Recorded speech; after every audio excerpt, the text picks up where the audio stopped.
Magandang gabi po muli sa ating lahat. Amen. Salamat po sa ating mga memory verses. Talagang yan po ay kalakasan po natin and ito po ang nagsisilbing tanglaw po natin sa ating buhay bilang isang Kristiyano sa bawat araw na ipinagkakaloob po ng Panginoon sa atin.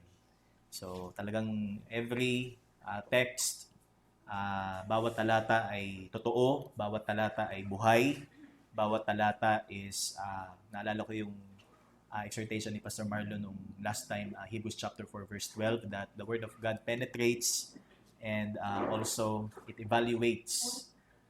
Talagang sumusuri ang salita ng Panginoon at tumatagos ang salita po ng Panginoon sa atin. That's why talagang most of the time, ang salita po ng Diyos ay once na basahin po natin, natitrigger yung ating emotion, natitrigger yung ating ego. But bilang isang mananampalataya, so ito naman ay nagtuturo sa atin na maging humble at patuloy tayong sumunod sa salita po ng Panginoon. Kaya purihin ang Diyos sa lahat ng ating mga verses na binubulay-bulay sa bawat araw. So, all the New Testament, So, hindi lang tayo sa isang bahagi lang ng Biblia. So, lahat ng talata ay buhay at katotohanan.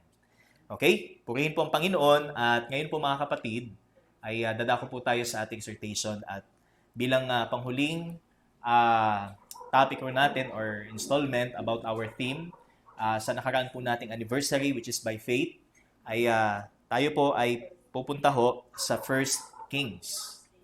Okay? So buksan po natin sa aklat po ng unang hari, 1 Kings chapter 19 verses 1 to 18. O sa Tagalog po ay Unang Hari, Kabanata 11, talata 1 hanggang 18. So, napadpad na po tayo sa part na ito, so alam na po natin kung sino po ang tauhan na atin pong matutunghayan ngayong gabi. So, a prophet of God. And that is Elijah. Okay. 1 Kings chapter 19 verse 1. Ahab told Jezebel all that Elijah had done and how he had killed all the prophets with the sword. Then Jezebel sent a messenger to Elijah saying, "So may the gods do to me and more also, if I do not make your life as the life of one of them by this time tomorrow." Then he was afraid and he arose and ran for his life and came to Beersheba, which belongs to Judah, and left his servant there. But he himself went a day's journey into the wilderness and came and sat down under a broom tree. And he asked that he might die, saying, "It is enough now, O Lord, take away my life, for I am no better than my fathers." And he lay down and slept under a broom tree. And behold, an angel touched him and said to him, "Arise and eat." And he looked, and behold, there was at his head a cake baked on hot stones and a jar of water. And he ate and drank and lay down again. And the angel of the Lord came again a second time and touched him and said, "Arise and eat, for the journey is too great for you." And he arose and ate and drank and went in the strength of that food 40 days and 40 nights to Horeb, the mount of God. There he came to a cave and lodged in it. And behold, the word of the Lord came to him, and he said to him, "What are you doing here, Elijah?" He said, "I have been very jealous for the Lord, the God of hosts. For the people of Israel have forsaken your covenant, thrown down your altars, and killed your prophets with the sword. And I, even I only, am left, and they seek my life to take it away." And he said, "Go out and stand on the mount before the Lord." And behold, the Lord passed by, and a great and strong wind tore the mountains and broke in pieces the rocks before the Lord, but the Lord was not in the wind. And after the wind, an earthquake, but the Lord was not in the earthquake. And after the earthquake, a fire, but the Lord was not in the fire. And after the fire, the sound of a low whisper. And when Elijah heard it, he wrapped his face in his cloak and went out and stood at the entrance of the cave. And behold, there came a voice to him and said, "What are you doing here, Elijah?" He said, "I have been very jealous for the Lord, the God of hosts. For the people of Israel have forsaken your covenant, thrown down your altars, and killed your prophets with the sword. And I, even I only, am left, and they seek my life to take it away." And the Lord said to him, "Go, return on your way to the wilderness of Damascus. And when you arrive, you shall you shall anoint Hazael to be king over Syria, and Jehu the son of Nimshi you shall anoint to be king over Israel, and Elisha the son of Shaphat of Abel-Meholah you shall anoint to be prophet in your place. And the one who escapes from the sword of Hazael shall Jehu put to death, and the one who escapes from the sword of Jehu shall Elisha put to death. Yet I will leave 7,000 in Israel, all the knees that have not bowed to Baal, and every mouth that has not kissed him. Purihin po ang Panginoon. Tayo po'y manalangin. Aming Diyos, salamat po sa gabing ito. At kami po'y muli ay narito upang makapakinig ng inyong pong salita. Na ito po ay patuloy na nagpapaalala sa amin na ikaw po ang Diyos na nagtakda ng lahat ng bagay para sa iyo pong kapurihan. At kasama din sa aming mga buhay, ang mga suliranin, ang mga paghihirap, ang mga unexpected situations na mangyayari po sa buhay po namin upang patuloy ka naming hanapin at patuloy ka naming pagtiwalaan, Panginoon. Kaya sa pamamagitan po ng buhay ni Elias, ay patuloy kaming mapaalalahanan at patuloy kaming i-direct ng inyo pong salita, Panginoon, at patuloy lamang kaming magtiwala sa iyo sa kabila po ng mga kaganapang ito sa buhay namin. Kaya, Panginoon, tulungan niyo po kami at ang inyo pong lingkod na gagamiting tagapagsalita, itago niyo lamang sa likod ng inyo pong kabanalan, Panginoon. Sa iyo po ang kapurihan sa pangalan ng iyong anak na si Jesus. Amen at amen. Okay, mga kapatid, ang buhay po natin, so far ay talagang pahirap ng pahirap at pabigat ng pabigat. So the burdens that we have, na pinapasan po natin ay mas nagiging burdensome, mas nagiging mabigat sa pagtakbo po ng panahon. At ang mga karamdaman din po natin ay dumadami rin sa atin pong pagtanda. So, throughout ng ating buhay, makikita po natin that hindi ho talaga designed ng Panginoon sa atin na tayo po ay magkaroon ng isang buhay na may tuturing po nating perfect na buhay. Or masasabi nating wala tayong pagdadaanan, wala tayong problema, wala tayong paghihirap na pagdadaanan. So, it has been exactly 10 years, So, it has been 10 years ago na kung saan po ay tayo po ay sinalanta ang ating bansa ng isang napakalakas na bagyo. So, that is Yolanda. So, today marks the 10th year ng pagdaan at pananalasa po ng bagyong ito, at more than 7,000 ang namatay. And napanood naman po natin sa TV, yung talagang dinaanan po ng bagyo, specifically the part of Leyte, na talagang flat, lahat ng bahay. So wala talagang natirang buo. Ang lahat po ay wasak. And I was given the chance na makapunta rin po doon sa lugar na yon 2 years after po nung Yolanda. And nandun pa rin po yung ilan sa mga bakas nung trahedya. So nung taong 2015 ay nasaksihan ko po personally yung pong mga may mga bahay pa rin na wasak.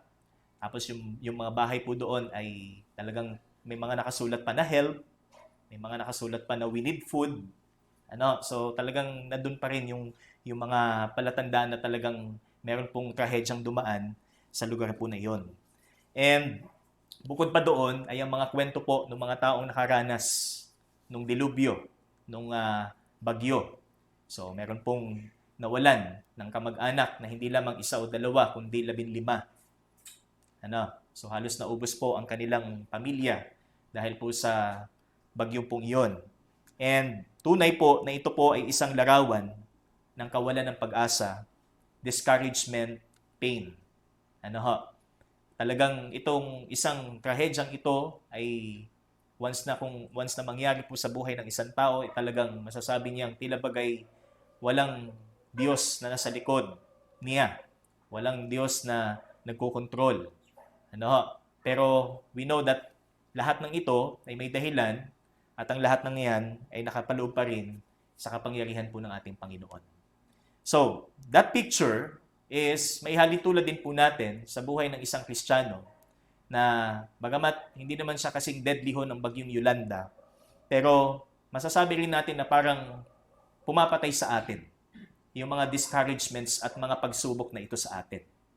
So, ito po ay naranasan din ni Elias or ni Elijah. Nung siya po, after po nung Mount Carmel, so, kasi ito po ay nangyari after po nung pagpatay po sa mga propeta ni Baal sa Mount Carmel. So, hundreds of prophets of Baal were slaughtered at hinabol po ni Elijah. So, hanggang mawala po itong mga ito at nakarating po sa kaalaman ni Haring Ahab at ni Jezebel ang nangyari. Kasi ito pong si Ahab ay isang masamang hari. At itong asawa niya ay mas masama. Yan. So itong wicked queen na si Jezebel.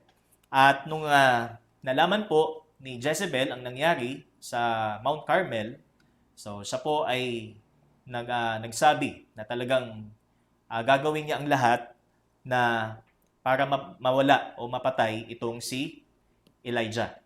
So nung nalaman po ni Elijah na ganun po ang naging plano po ni Jezebel, so siya po ay natakot.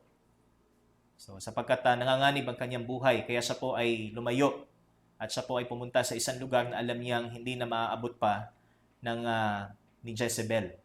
Pero dito po natin makikita na sa kabila po ng kanyang takot, sa kabila po ng kanyang discouragement na kung sakaling manalo po si Jezebel, kung sakaling mangyari yung plano ni Jezebel na siya'y patayin o siya'y mawala, so papaano yung plano po ng Panginoon?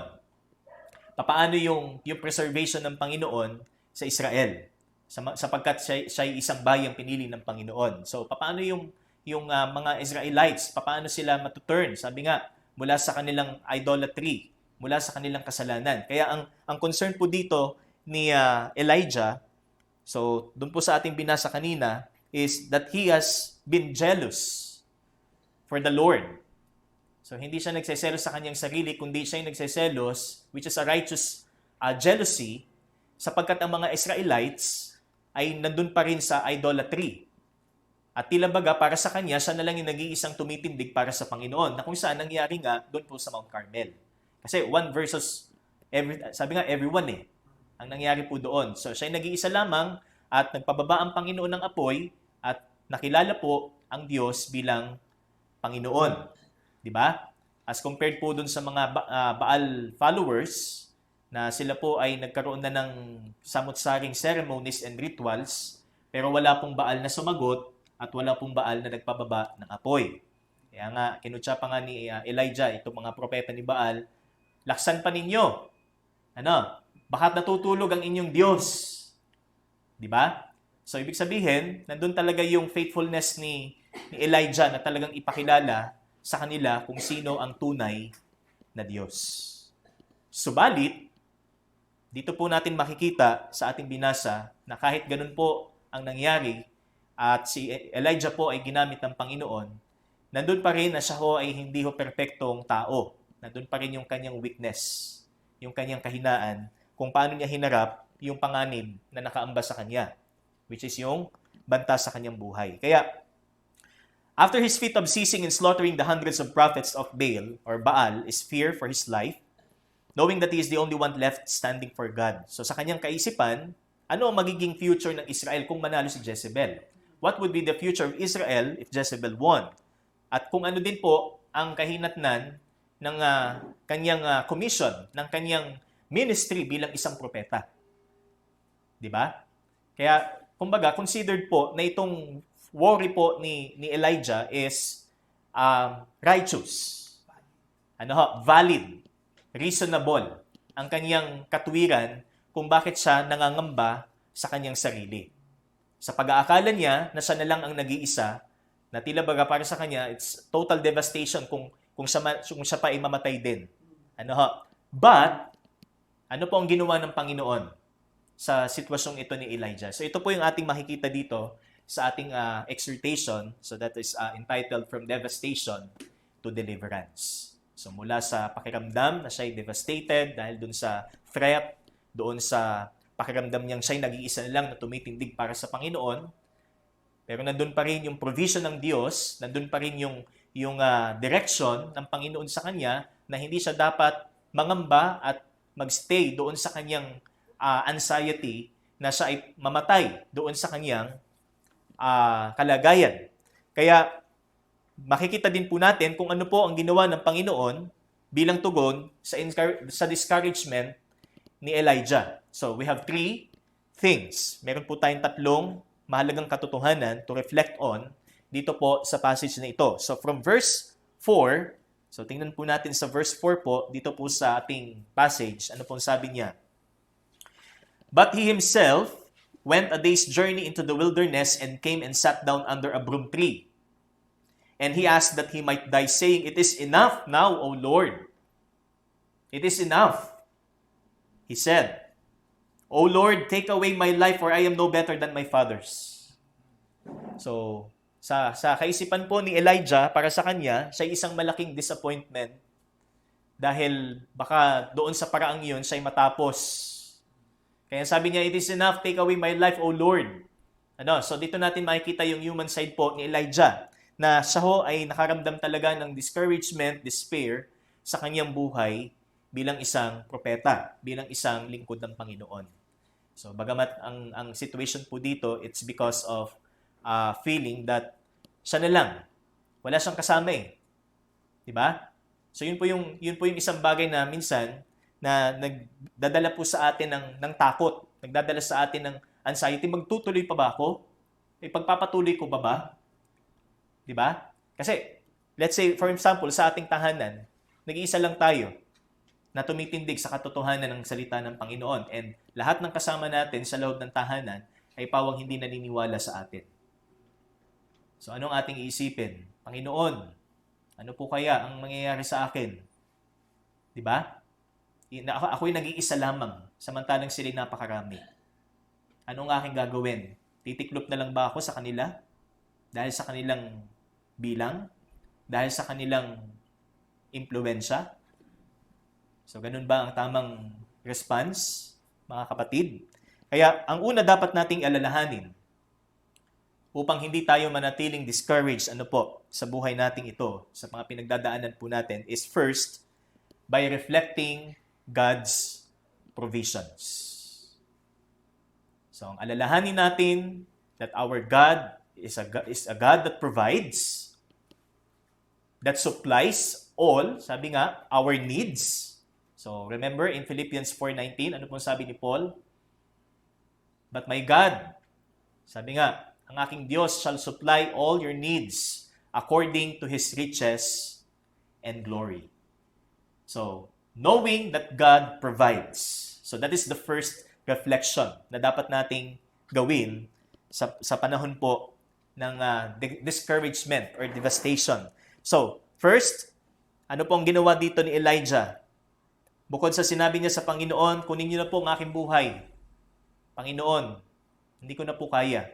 Anong nangyayari sa kanya in verse 5? And he lay down and slept under a broom tree. So siya ay nakatulog. Pwedeng nakatulog sa sama ng loob, pwedeng nakatulog sa pagod. Maraming dahilan kaya siya nakatulog. But even that, sabi nga, yung kanyang kapahingang ito, ang kanyang pagtulog na ito, is God's provision. Hindi ba sa atin mga kapatid? So, maaaring na-experience po natin na tayo po hindi nakakatulog sa gabi. Sa dami po ng ating iniisip. Sa dami po ng ating inaalala. Di ba? But we have the Lord who provides. Amen? Meron tayong Diyos na handang magbigay ng ating pangangailangan. So, in Psalm chapter 3 verse 5, ang sabi dito, I lay down and slept. So this is King David. I lay down and slept, I woke again, for the Lord sustained me. So it is the Lord who provides my sleep. It is the Lord who provides my needs. Spiritual, material, mental, emotional, name it all, it is the Lord who provides. So first, reflect the provisions of God. Ang Diyos na nagkakaloob ng lahat ng ating pangangailangan. So first, that after he complained and sinabi niya sa Panginoon, Panginoon, kunin niyo na po ang buhay ko. Wala na akong pag-asa. Baka ito na ang katapusan ko. Pero ang sabi ng Panginoon, matulog ka muna. Magpahinga ka muna. Okay? So kaya sabi nga, dito ho natin makikita na hindi talaga nakasalalay sa atin yung kalakasan. Ano, yung stamina, energy na meron tayo para sa buong maghapon. It is provided by God. Ito po ay biyaya po ng Panginoon sa atin. So, you have enough sleep. Pero bakit kahit sapat ang tulog mo, parang hindi pa rin preparado yung katawan mong gawin ang mga bagay-bagay. Di ba? Sapagkat ang Panginoon ang nagbibigay ng kalakasan para sa atin. Okay? So, hindi po ibig sabihin na dahil sinunod lang natin yung kung anong nakikinig natin na payo na para lumakas tayo at magawa natin yung lahat ng ating dapat gawin, magagawa na natin ang lahat ng bagay. Without God providing, sabi nga, kung walang Diyos na nagpo-provide ng ating kailangan, hindi po mangyayari ang ating inaasahan. Kaya alalahanin po natin is the provisions of God. Okay? First, He laid down and slept and He woke up. So nagising po siya, kaya sa ating pasasalamat sa Panginoon, lagi nating pinagpapasalamat the grace of life, the grace of time na meron po tayo sa paglipas po ng bawat araw. Hindi lang po ang pinagpapasalamat natin sa Panginoon is may makakain tayo, may masusuot tayo, di ba? Ang pinagpapasalamat natin sa Panginoon is even doon sa mga simpleng bagay na kahit hindi natin masyadong napapansin, ipinapakita pa rin ito ng Panginoon that He provides. So first, reflect. Okay? Reflect the provisions or that God provides. Also in verse 6, makikita din po natin, and he looked and behold, there was at his head a cake baked on hot stones and a jar of water, and he ate and drank and lay down again.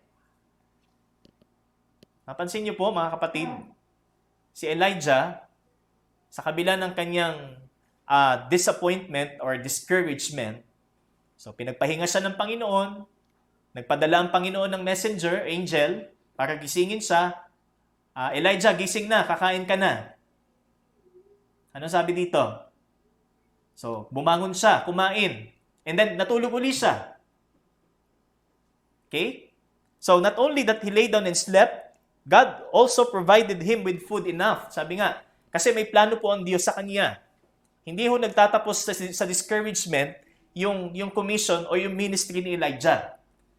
Bagkus ito po ay isang tinatawag nating avenue para meron pang gawin si Elijah. Kasi ang plano po ng Panginoon sa kanya is dalhin siya sa bundok, which is the mount, sabi nga, which is Mount Horeb. So Mount Horeb is also Mount Sinai. Okay? So ang sabi dito, and he looked and behold, there was at his head a cake baked. So luto na. Ano? Talagang hindi pa tayo magpapasalamat sa Panginoon. Nandyan at nakakain ka na lang. Di ba? Ibibigay ng Panginoon sa iyo, handa na. Ang gagawin mo lang, kakainin mo na lang. Tatanggapin mo na lang. Katulad ng kaligtasan. Sabi nga, wala kang paghihirap na ginawa, wala kang kontribusyong ginawa. Tinanggap mo lang ang kaligtasan.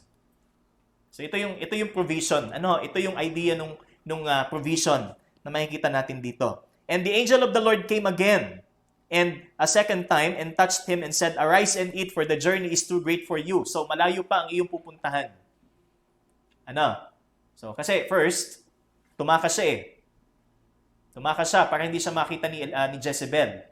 Pero, ang plano po ng Panginoon sa kanya, ipagpatuloy pa niya yung kanyang paglayo doon sa lugar kung nasa naroon si Jezebel.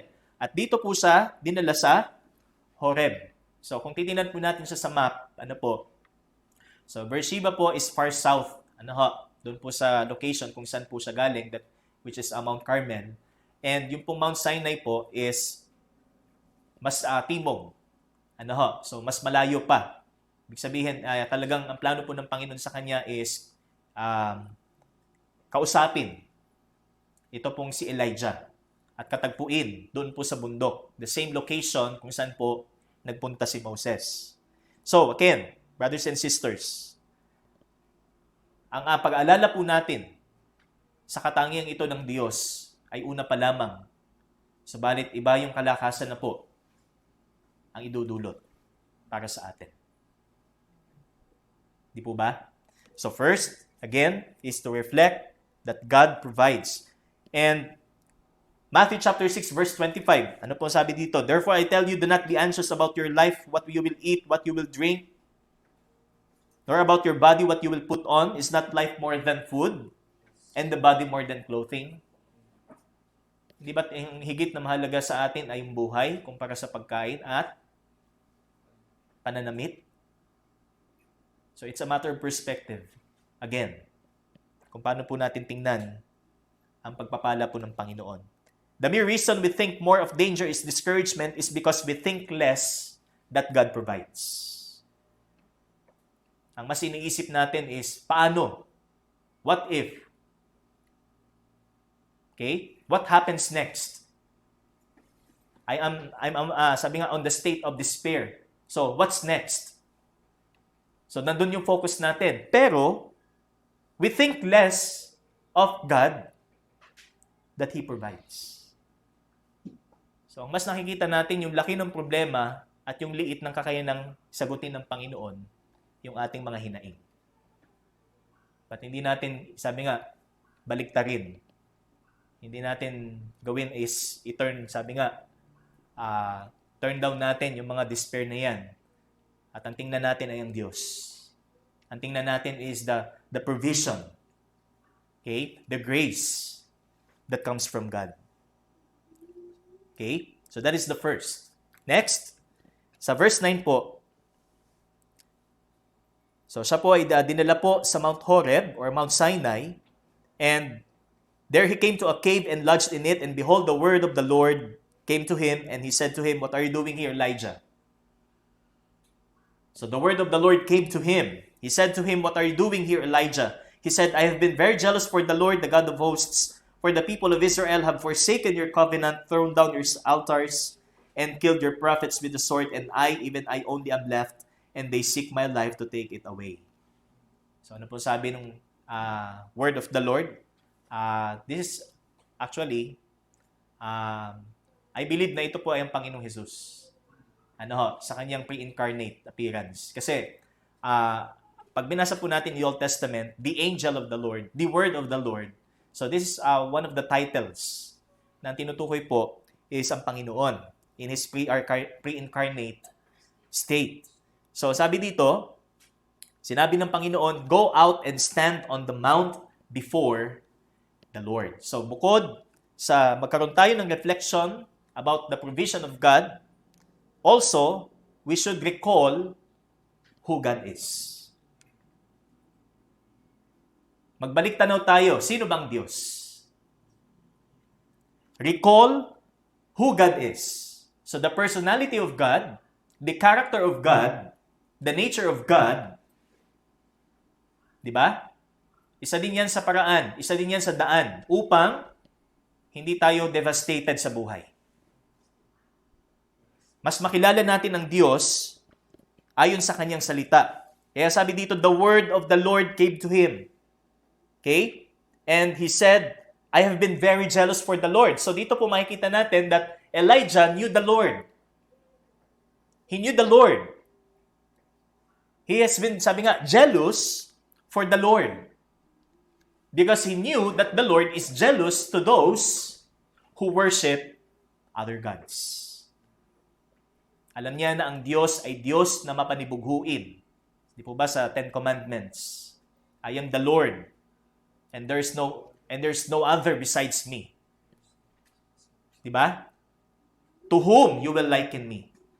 Sabi po sa Isaiah, sino ang pwede mong ikumpara sa akin? Itong mga imahen? Itong mga gawa sa ginto? Itong mga gawa sa kahoy, pilak? Di ba? Kung mabasa po natin yung part ng Isaiah 42, 43, or 44, makikita natin doon yung kamangmangan ng tao na mula sa isang puno nanggaling yung panggatong para sa kanyang pagkain, at yung portion din nung punong yon ay ginawa niyang Diyos-Diyosan. Okay? So doon po natin makikita that Elijah knew the Lord. That's why he is jealous for the Lord. Ang gusto niya mangyari is that Israelites return. Magbalik loob sila sa Panginoon. Sabi nga, kung paano ang nais ng Panginoon sa kanila ay magbalik loob sila sa akin, ito din ang nais po ni Elijah. Kaya, mga kapatid, sabi dito, recalling God's personality. So knowing that the Lord is a jealous God for those who worship other gods, he had the same feeling towards Israel. And to recall the character of God whom we worship will diminish the despair and pain that we have. So, mas kilalanin po natin ang Panginoon. Sino ba ang Diyos? Hindi lang sapat na alam nating tayo ligtas dahil meron pong gospel, but we also, sabi nga, mas kilalanin po natin ang Diyos na nagbigay nito. Sa paglalim po ng pagkakilala natin sa Diyos na nagbigay ng ating kaligtasan, ay sa paglalim din ng kagustuhan nating paglingkuran ang Panginoon. At manatili tayo sa Panginoon.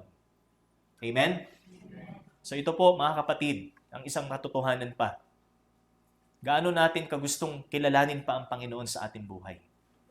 Gaano ba natin kagusto pang makilala si Kristo?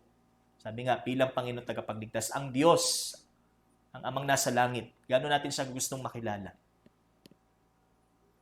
Kung sa simula pa lamang ng araw, hindi na natin siya inuuna. At sa pagtatapos ng araw, hindi siya ang huli nating kinakatagpo.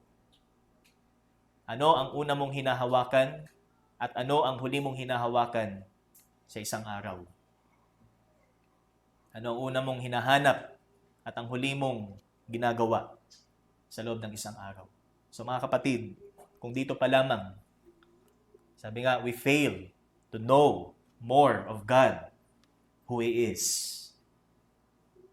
Tapos pag dumating ang pagsubok, sasabihin mo sa Panginoon, Panginoon, bakit ganito? Bakit ganire? Bakit ako? Di ba? Kaya, sa atin din, So, nasa atin din. Kung paano po natin harapin ang mga hamong ito at ang mga maituturing nating trahedya or bagyo sa buhay po natin. So, first, reflecting, to reflect that God provides, to recall God, sabi nga, kung sino po siya. And our third point, so from verse 11, and he said, go out and stand on the mount before the Lord, and behold, the Lord passed by, and a great and strong wind tore the mountains and broke in pieces the rocks before the Lord. But the Lord was not in the wind. And after the wind, an earthquake, but the Lord was not in the earthquake. And after the earthquake, a fire, but the Lord was not in the fire. And after the fire, the sound of a low whisper. So sa ibang translation po is a still or a small voice. Maliit na tinig, munting tinig, subalit nagpapakita ng presensya ng Diyos. And Elijah perceived that God is there, the presence of God is there. Kaya sabi dito sa verse 13, and when Elijah heard it, he wrapped his face in a cloak, or in his cloak, and went out and stood at the entrance of the cave. So ano yung pangatlo? By revering in the presence of God. Kung hindi tayo takot sa presensya ng Diyos, kung hindi natin kinikilala ang presensya ng Panginoon nasa lahat ng dako, paano natin naharapin ng matagumpay ang discouragements o mga pagsubok na dumarating sa atin? Kung paano natin dapat tugunan ng tama and we respond, sabi nga, in awe sa presensya ng Panginoon. Ito din po ang magbibigay daan upang tayo po ay tuluyang makaalis mula po sa pagiging despaired and devastated sa buhay. Okay? So number 3 is by revering in the presence of God. So first, ano pong ginawa niya? He wrapped his face. Napansin niyo po ba sa Old Testament? May mga accounts po talaga na kapag sinabing narito ang presensya ng Panginoon, sabi ng Panginoon kay Moses, hubarin mo ang iyong panyapak sapagkat ito ay banal na lugar. Ito ay banal na dako sapagkat narito ang aking presensya, ang presensya ng Panginoon. At isang expression din na kung saan sinabi po doon is, I have seen the Lord. I am going to die. Isaiah. Diba? Ano sabi ni Isaiah? I am ruined. Woe is me, for I am ruined. After he saw the glory of God filling the temple. So, ganun po sila talagang natatakot. Ganun na lang yung kanilang pagkatakot sa presensya ho ng Diyos. So, talagang nandun yung fear and trembling at the presence of God. Kaya ito din yung sukat na talagang kilala ho ng personal ni Elijah ang Panginoon. So, hindi lang siya isang propeta, talagang nandun po na siya ho ay man of God. Kinikilala ho niya ang presensya ng Panginoon. So, he perceived that the voice he heard of was the Lord of hosts. And the Lord commissioned him. So, ano po ang ginawa ng Panginoon? Matapos hong katagpuin ng Panginoon si Elijah, ano po sabi niya? Verse 14, and he said, I have been very jealous for the Lord, the God of hosts. For the people of Israel have forsaken your covenant, thrown down your altars, and killed your prophets with the sword. And even I only am left, and they seek my life to take it away. And the Lord said to him, Go! Return on your way to the wilderness of Damascus, and when you arrive, you shall anoint Hazael to be king over Syria, and Jehu the son of Nimshi you shall anoint to the king over Israel, and Elisha the son of Shaphat of Abel-Meholah you shall anoint to be prophet in your place. So, ibig sabihin, ano pong gustong mangyari ni Elijah? Panginoon, kunin niyo na po yung buhay ko. Ano sabi ng Panginoon? No. Umalis ka. Pumunta ka dito kay Hazael. I-anoint mo siya na hari. Pumunta ka kay Jehu. I-anoint mo din siya bilang hari ng Israel. At pumunta ka kay Elisha. I-anoint mo siya na magiging successor mo. Okay? Ibig sabihin, hindi pa tapos yung assignment. May assignment pa po si Elijah. Hindi pa nagtatapos yung kanyang prophetic ministry. Di ba? So, ibig sabihin, mga kapatid, through discouragement, through despair, ito po ay daan ng Panginoon sa atin para tayo ay gamitin sa ibang aktibidad, sa ibang ministeryo. It's an opportunity. Okay? Ang mahirap kasi sa atin, tayo yung nagsasabing, hanggang dito na lang. Hanggang dito na lang ako. Ito lang ang kaya ko. Hanggang dito lang. So we fall short of looking, sabi nga, kung paano natin tingnan ang Diyos sa kanyang kapangyarihan, sa kanyang katangian, at sa kanyang kabanalan. Kaya, dito po makikita natin, kung hindi natin kikilalanin ang presensya ng Panginoon, habang tayo po ay nasa gitna ng discouragement, so walang mangyayari. Walang progress. Paano ho nagkaroon ng progress? Nandun ho ang tamang pagpapakita ng respect ni Elijah sa kabanalan ho ng ating Panginoon. So, kinilalahan niya ang kabanalan ng Diyos. Bukod sa kilala niya ang Diyos, kung sino siya, at ang kapangyarihan ng Panginoon na ibigay kung ano ang kailangan niya sa kanyang pagmiministeryo. That's why, ito po ang ginawa ng Panginoon sa kanya. So, pumunta ka sa mga taong ito, i-anoint mo sila. At sabi ng Panginoon sa kanya, and the one who escapes from the sword of Hazael shall Jehu put to death. Kung meron pang maliligtas, okay, si Jehu naman ang papatay. Kung meron pang maliligtas kay Jehu, si Elisha naman. Ibig sabihin, pinangako ng Panginoon kay Elisha na tuluyang mawawala itong mga Baal worshippers sa Israel. Kasi yun po yung nais niyang mangyari. Kaya sabi niya, I have been jealous for the Lord. So tinugunan po ng Panginoon sa huling bahagi ng kanyang ministry. And, sabi dito sa verse 18, yet I will leave 7,000 in Israel, all the knees that have not bowed to Baal, and every mouth that has not kissed him. So dito ho natin makikita na talagang mali ang inaakala ni Elijah. Ang akala niya siya'y nag-iisa na lamang na tumitindig para sa Diyos. Hindi niya alam, ang Diyos ay mag-iiwan, sabi dito, ng 7,000. I will leave 7,000 in Israel na hindi yumukod at humalik kay Baal. Sa makatuwid, nandun pa rin ang preservation ng Panginoon sa Israel. He is a covenant-keeping God. Hindi ho titigil. Sabi nga, hindi ho mananatiling ang Israel ay nasa tinatawag na idolatrous practices. Talagang ang Diyos ang magbibigay sa kanila ng panahon at ibinigay niya ang kanyang anak para sa kanila. Okay? So mga kapatid, kung sa bahagi naman natin, tayo ho ay naglilingkod sa Panginoon at dumating ang mga samot-saring bagay at ninisip natin, ano bang direksyon ng aking paglilingkod sa Diyos? Parang hindi sa pabuti. Parang hindi sa paganda. Habang tumatagal. Okay? So sabi nga, nagkakaroon lang ho tayo ng problema sa kung paano po natin tingnan ang kamay ng Panginoon. At kung paano natin tingnan ang Diyos kung sino ho siya. Sabi nga, mahirap. Subalit, ginawang madali ng Panginoon.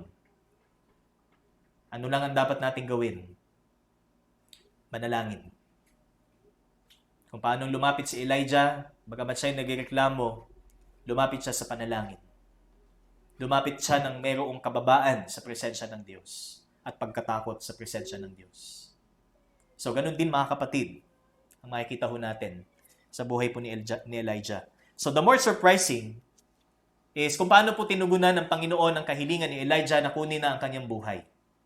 Because in 2 Kings chapter 2, it says that Elijah did not experience physical death. Di ba? Hindi ho naranasan ni Elijah mamatay ng physical, kagaya po ni Enoch in Genesis. He was just, siya po'y sinundulang ng isang karwahing apoy at basta na lamang nawala sa mata ni Elisha. Okay? Ni-rapture siya. Caught up. So ito po nangyari kay Elijah. That's why this is, sabi nga, kung napaka-hiwaga, sabi nga ang Diyos ay hindi natin maarok kung paano siya sasagot. Di ba? Kaya mga kapatid, sa lahat ng mga alalahanin po natin, sa lahat ng mga despair and discouragement, disasters, sabi nga na na-experience natin at maaaring na-experience natin ngayon, alalahanin natin kung paano sumagot ang Panginoon kay Elijah. Sumagot siya sa mga bagay sa paraang hindi natin inaasahan. Sumagot siya sa paraang hindi natin inaakala. Pero naka-align sa kanyang plano. Naka-align sa kanyang purpose. Again, from devastation, God. Sabi nga, ang purpose ng Panginoon sa atin is delivered. Sabi nga, in order for us to be delivered from that feeling, mula sa ganung pakiramdam at mula sa ganung kaisipan. Kaya, mga kapatid, first, reflect that God provides. Recall who God is, or recalling the personality of God, and tremble at the presence of God. So mga kapatid, yan po ang daan upang tayo po ay makaluwag, sabi nga, makawala sa kaisipang hindi ho tayo komportable dahil sa mga pagsubok at ipagkatiwala natin sa Panginoon ang lahat ng ating mga alalahanin. Amen? Purihin po ang Panginoon. Tayo po'y manalangin. Aming Diyos, salamat po sa iyong salita. Salamat po sa mga paalalang ito na sa gitna ng mga pagsubok ay ipagkatiwala namin sa iyo ang lahat ng ito. Ito man ay sobrang bigat para sa amin. Higit kang malakas, Panginoon. Higit kang makapangyarihan. Ang iyong kapangyarihan ay walang hanggan. Walang katapusan, Panginoon. Kaya sa inyo po namin patuloy na inilalapit ang lahat ng ito upang mas maging masidhi kami sa amin pong paglilingkod at pakikipagtagpo ng personal sa iyo. It's a matter of how we look sa lahat ng mga pagsubok na ito gamit ang mata ng pananampalataya. Salamat pong muli, purihin ka sa pangalan ng iyong anak na si Jesus. Amen at amen. Purihin po ang ating Panginoon.